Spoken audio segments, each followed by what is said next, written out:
جنہوں آگ کے اندر سٹیا گیا بادو تو پکڑیا حضرت ابو بکر دے کوئی لے کے چلے گئے ایک پاسے ابو بکر بیٹھے لے ایک پاسے عمر بیٹھے لے درمیان کے اندر ختم نبوت کا چوکی دار بیٹھے درمیان کے اندر ختم نبوت کا وہابت بیٹھے درمیان کے اندر ختم نبوت کا پہرے دار بیٹھے میرے عمر کی آنکھاں ڈل گئیں رو کر کے کہنے لگے اللہ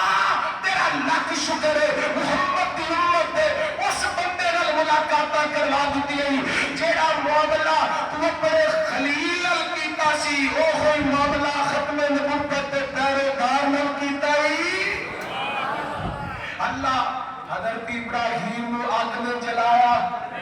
تے ختم نبوت دے چوکیدار نو بھی اگ نے جلایا اے بڑا بڑا کام جو ایویں نہیں حضرت علامہ احسان علی ظہیر شہید رحمت اللہ علیہ میں یاد آئے سید عبد المجید ندیم گفتگو کر دیا فرمانے نے بھائی احسان علی ظہیر اللہ نے تیرا کام ایسا پسند آئے ختم نبوت کی چوکیداری ایسی پہرے داری پسند آئی ہے اللہ اکبر بم دھماکہ لاہور ہوئے جگہ حضرت امام مالک کے قدمہ کے اندر مدینے کے اندر مل گئی ہے اور ختم نبوت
عقیدہ ختم نبوت تو بغیر قبر کے اندر بھی رسوائی ہے عقیدہ ختم نبوت تو بغیر میدان محشر کے اندر بھی رسوائی ہے ادھر دیکھیا کہ معجم الکبیر کی روایت نبی پاک نے فرمایا جب بندہ قبر کے اندر جائے گا تین سوال کیتے جائیں گے پوچھا جائے گا تیرا رب کون ہے رب نو وحدہ لا شریک منن والا جواب دے گا ربی اللہ پوچھا جائے گا تیرا دین کی ہے دین اسلام کو منن والا کہے گا دینی الاسلام میرا دین اسلام میں پوچھا جائے گا تیرا نبی کون ہے اللہ تے اٹھے ختم نبوت کا چوکیدار ختم نبوت کا پہرے دار ختم نبوت کے عقیدے تے پہرا دینے والا کہے گا نبی کی محمد نبی کی محمد نبی کی محمد صلی اللہ علیہ وسلم اور میں تیری گل سمجھانا چاہنا جنہیں دنیا تے رہ کے میرے پیغمبر دی ختم نبوت نال غداری کی تھی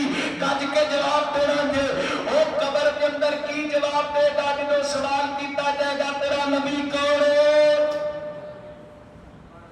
بولو جی وہ کہے گا میرا نبی مرزا کون ہے پھر کی ہوئے گا ذلت ہوئے گا کی ہوئے گا